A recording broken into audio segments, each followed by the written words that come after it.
The Wild get another crazy comeback with an extra attacker, but unfortunately fall to the Avalanche. We recap the game, plus look at some of the interesting roster questions that will be coming up here throughout the week. All that and more today on Locked on Wild.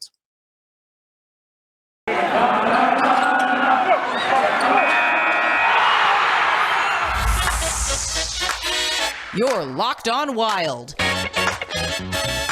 your daily podcast on the Minnesota Wild, part of the Locked On Podcast Network, your team every day.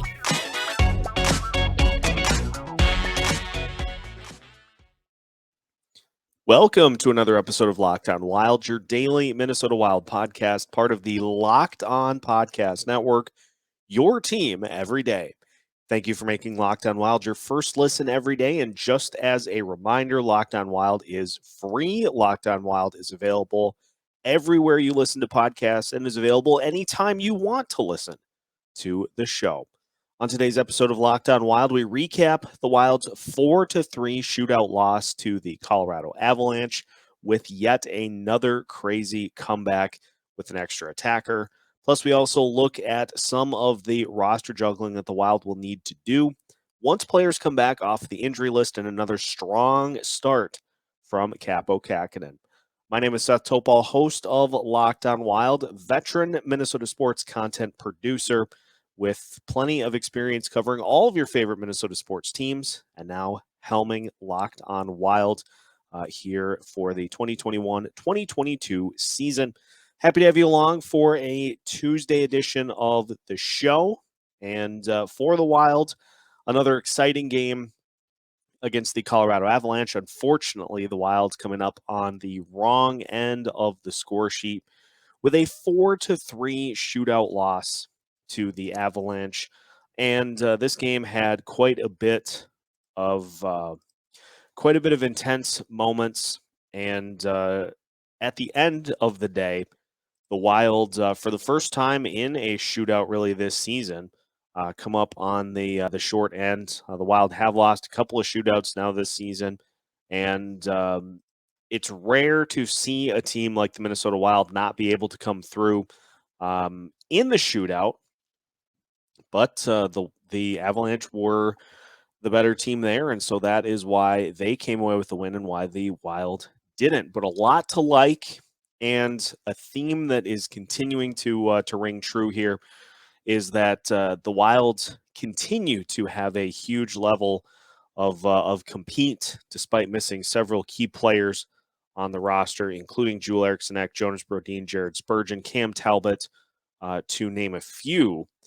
But we saw some really encouraging things in the game. The Wild did fall behind 2-0, and if you want to pin one particular spot on the Wild losing this game, I think that is more of a spot to go to early on in the game, as opposed to the was it a goal, was it not a goal, was there a replay that showed anything on what ended up being the Avalanche's third goal of the night in the third period. So the Wild commit a penalty with time winding down in the first period, and they commit another penalty right after that to give the Avalanche a 5-on-3. The Avalanche score on the first penalty, and they score right as the second penalty was expiring. And so if you want to look at a point that kind of determined the outcome, now, yes, the Wild did make the comeback, but you can't give extra opportunities and advantages to a team like the Colorado Avalanche that boast so many elite players, dynamic players, so many of the top players in the league. And we saw what happened when the Wild did. They give up the 2 goals. The Wild do get back into it. And I know the big hot button one that a lot of people are going to point to, and I get it, is the goal that Kaapo gave up that we didn't definitively see cross the line because we didn't have a good camera angle on it. But the NHL did have an angle, and so that plus the just just kind of using what we saw, where the puck looked like it entered underneath Kahkonen's left skate. That crossed the line. And so, yes, there wasn't really a definitive look that the officials had at the arena. Now, the NHL did find a better one. And so that's what ended up making the call. I know Dean Evison was livid at the fact that it was called a no goal on the ice and that call was overturned without definitive proof. But at the end of the day, like, I can't really get super riled up about that because the Wild ended up scoring. I think it was something like 10 seconds later, went to the extra attacker, and they scored immediately. So that Avalanche goal, whether it was justified or not, didn't end up factoring in the outcome really at all. And so Wild on the road got a point, and they had some opportunities to potentially win that game. Just couldn't quite get a couple of Matt Boldy looks, a couple of Kevin Fiala looks, just couldn't quite get them to go, and ultimately lose in the shootout. Now, things that we liked, and we'll break them down a little bit more in depth, but just wanted to rattle off a few things that we liked that we saw. Kevin Fiala again continuing what has been a very, very impressive stretch for him. Him and Matt Boldy again did really good things, and Fiala was able to score.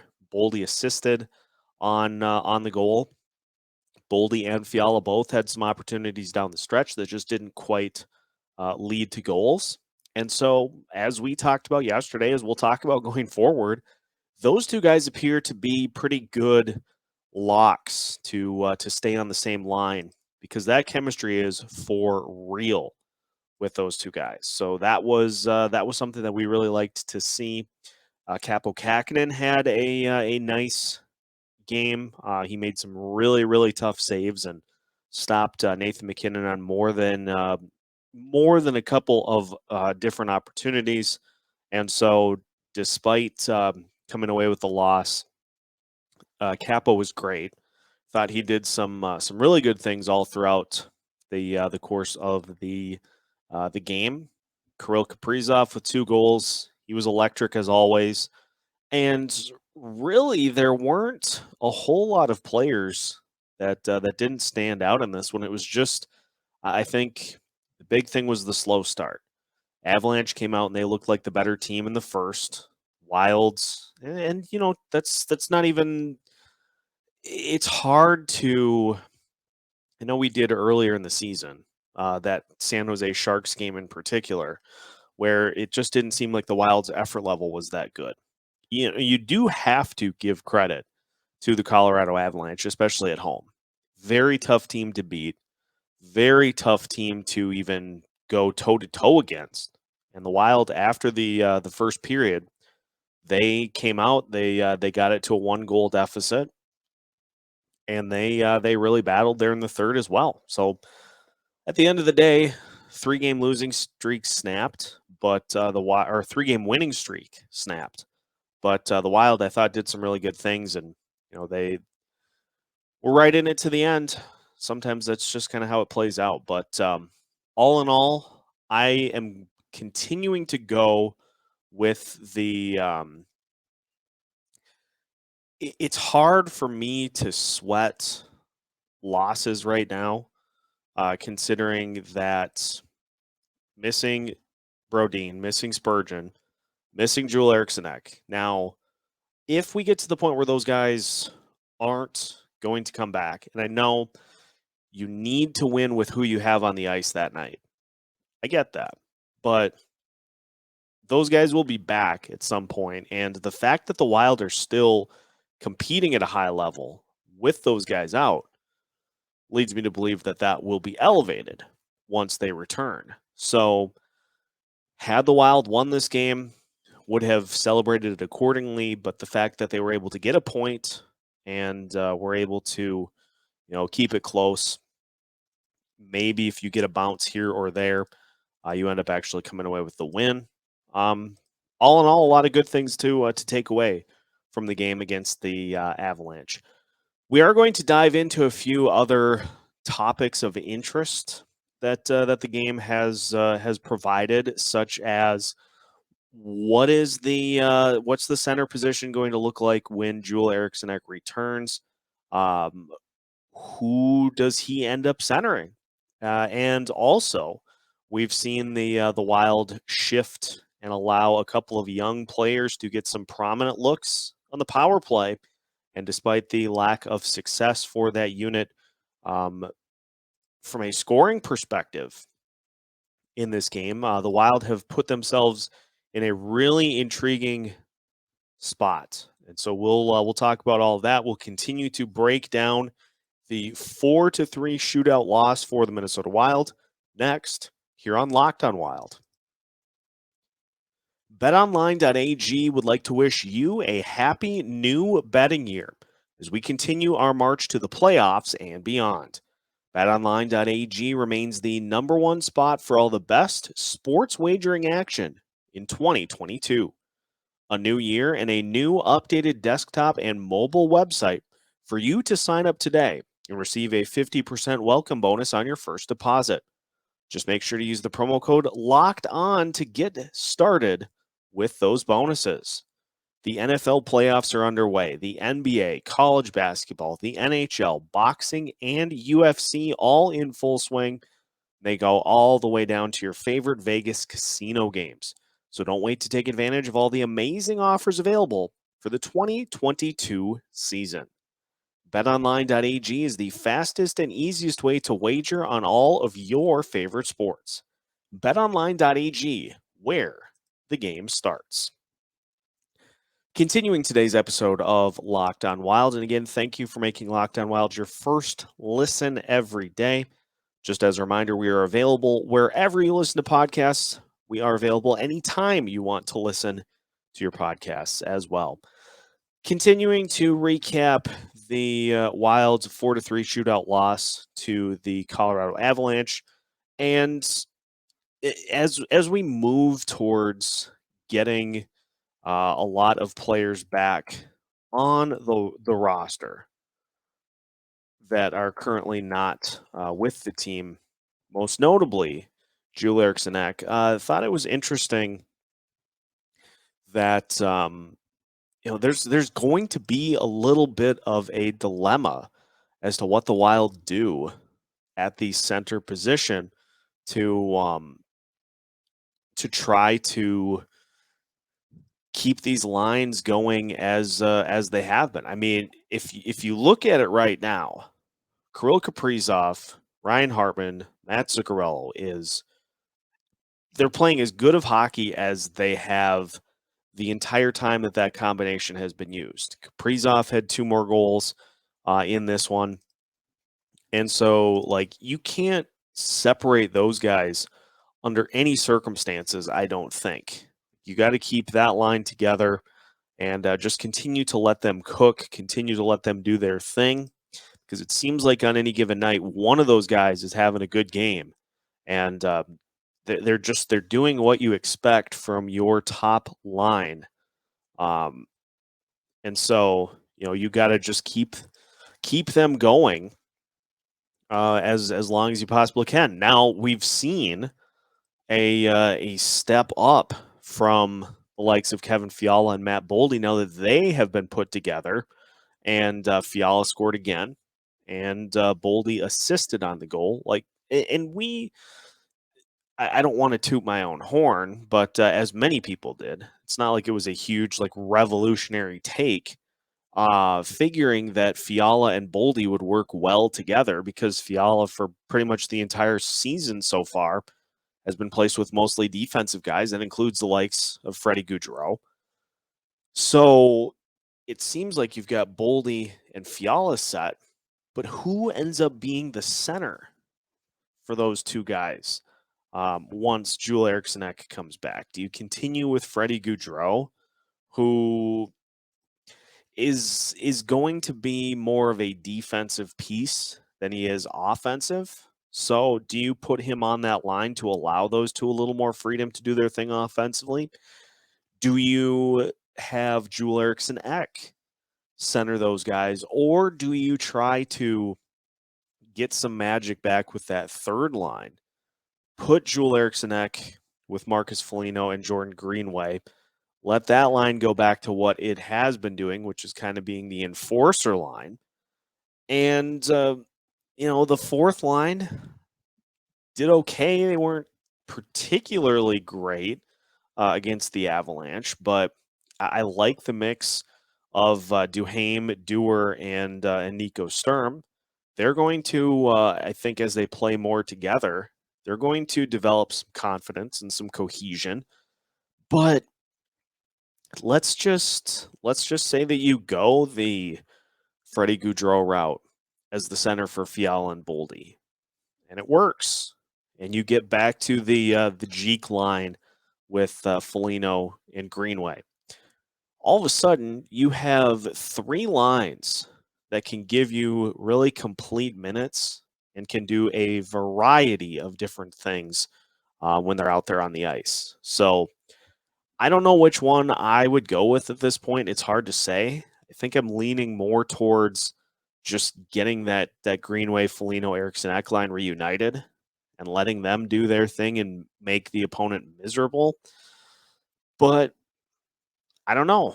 I would be open to trying Eriksson Ek with Fiala and Boldy. Let me know in the comments on whichever social media platform you are viewing this. Let me know which one you would prefer. If you prefer Eriksson Ek with his old line mates or with Fiala and Boldy.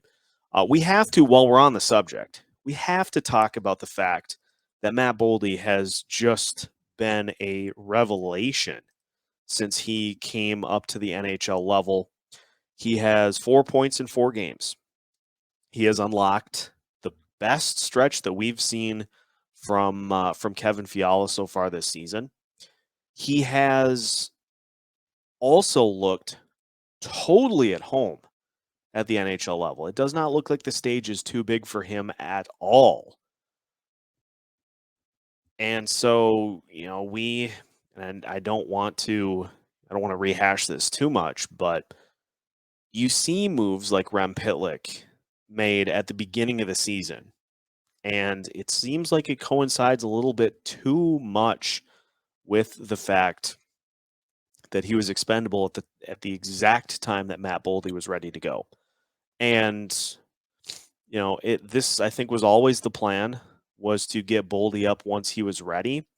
And I got a couple of tweets here from Brett Marshall, host of the Sound the Foghorn podcast. And so let's just go through what Boldy has done so far. He has individually 65 minutes, 49 seconds of time on ice, which is right around 16 minutes, 27 seconds per game.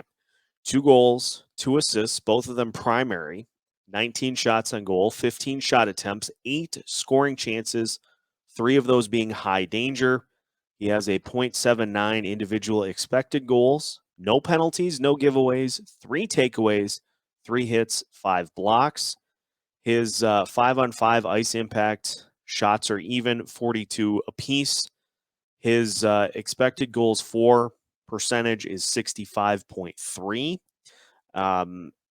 And the Wild are 22-16 in shot advantage with him on the ice, 8-3 in high danger advantage, 4 goals for, 0 goals against. Brett goes on to say that Matt Boldy has been good to start his NHL career would be a massive understatement. He's been superb playing against perennial powerhouses and not only producing points, but limiting chances defensively as well. He's been responsible with the puck.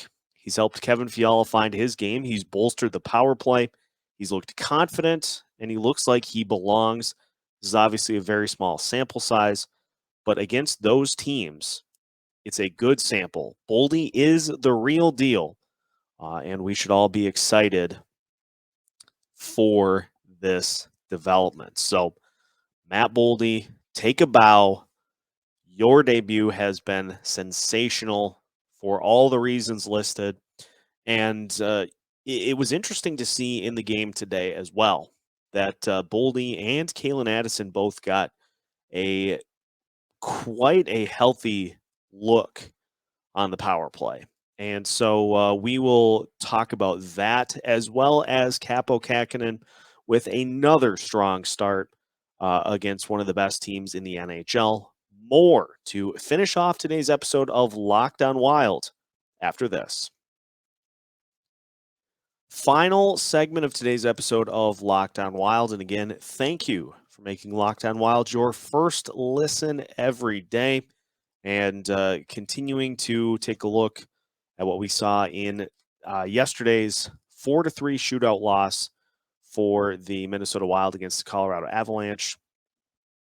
I know it's with some players injured, but we are starting to see a little bit of a change in just trying to get some new looks for various parts of this Wild team. And I point to the example that both Matt Boldy and Calen Addison had power play time in yesterday's game. Now, 0 for 2 on the power play.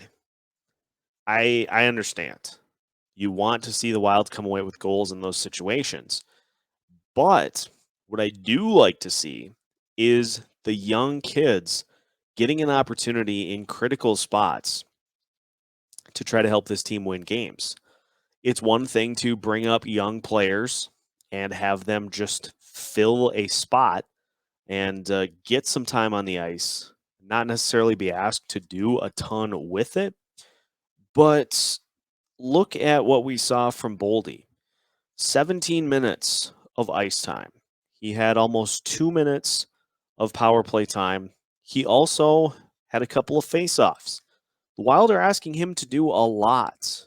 And for Calen Addison, he had 14 minutes of ice time, almost 2 minutes of power play time himself.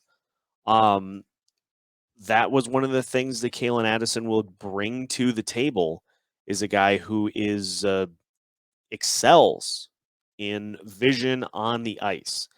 And so he has a knack for being able to find open teammates, set plays up. That's the other thing, is you're looking at what's in front of you. And Addison has a knack to be able to, much like, now maybe not to the same extent, but much like Kirill Kaprizov, and just seeing things that other people on the ice don't see. And so the Wild are trying to utilize that to help these power play numbers. But we've also seen, as talked about from Matt Boldy, a guy who is just so sure with the puck and is not going to be somebody who turns it over. Those two are natural fits for the Wild's power play. Now, what it looks like when Joel Eriksson Ek comes back, I would imagine that some of those opportunities will still be there for at least one of those guys. But I don't really know. Hopefully they continue to get those opportunities, but again, missing a lot of key pieces for this Wild team at the moment. I wanted to finish today by giving some love to Kaapo Kahkonen, who again had a very strong start for the Wild here, continuing to fill in for Cam Talbot for the Wild, and did a really good job of coming up with huge saves against this Avalanche team, and not only coming up with big saves, but I think against a team like the Avalanche, you almost have to be looking, maybe more so than you normally would, at just smothering the puck and living with the fact that you're probably going to take more faceoffs on your own end than you typically would, rather than give up rebound opportunities. The Wild did do well in the faceoff circle. They won 50, I think it was 52% of the 53% of the faceoffs. But you have to understand you can't give rebound opportunities to a team like the Avalanche. Cliche, I know, because you don't want to give up rebound opportunities off of shots to anybody, but especially to the Avalanche. And so I think whether that was something that was discussed um, in leading up to this game, it seemed like the Wild did a better job of not um, letting the chaos unfold in front of them um, as often as it has or it had earlier on in the season. And for Kaapo to go 35 of 38, and you look at now the numbers that he's put up on the season and compare them to what Cam Talbot has done so far. In the month of January, Kaapo is a perfect. He's 3-0-1.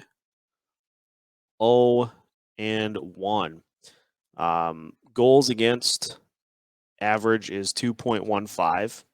Save percentage of 934. So I think what we're seeing is that Kaapo he's capable of taking on more of a role. And so I hope when the Wild get to where they're ready to activate Cam Talbot and to bring him back into the fold and bring him back in between the pipes, I hope we don't go back to the 60-20 that the split was looking like at the start of the season. I hope now that they've seen enough from Kaapo over his last 4 starts, I hope that we've seen enough to where they can say, you know what, we'd be good with maybe not even 50-30, like 45-35, somewhere in there. I think they really can rely on both of these guys to win games down the stretch.